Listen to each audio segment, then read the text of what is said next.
alamak, mana si Nazir ni? Cepat je. Lepas tu, dia dah cakap dia nak sampai tau tadi. Mana ni?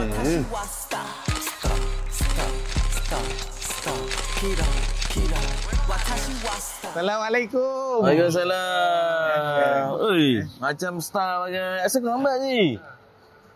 Bukan aku lambat. Korang yang cepat. Tak. Sekarang ni masalahnya, kita semua dah check in tau. Kau belum check in. Dah check in? Aku seorang je belum check in? Ya. Aku go. Sorry, manage.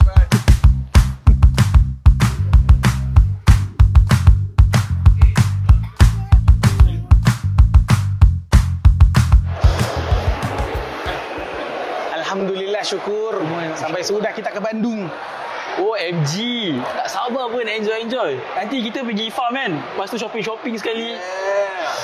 Enjoy. Kita datang sini bukan untuk di-enjoying. Kita datang sini untuk work planning. Yang ni planning untuk work pada tahun 2025. Presentationnya sudah siap enggak?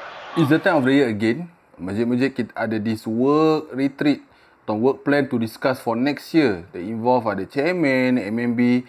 And during this trip, kita akan ada few visit to few places lah with all the members together. Presentation jangan risau Ustaz. Semua dah settle dah. Kalau sudah settle, kita holiday.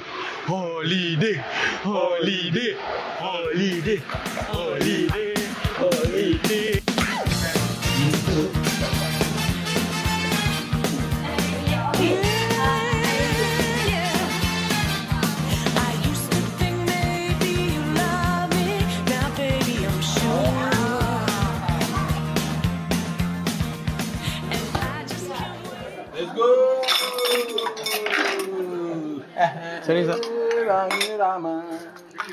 Satu. Sakit. Go. Nice lah, work plan dah settle untuk next year. Ya, kalau dah settle, holiday.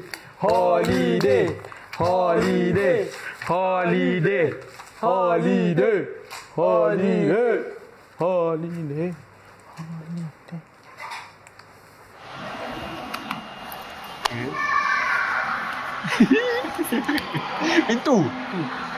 Okey, pintu. Buka. Knock. Tingkap. Tingkap. Tingkap kecil. Okey. Driving. Oh, jam. Macet. Susah.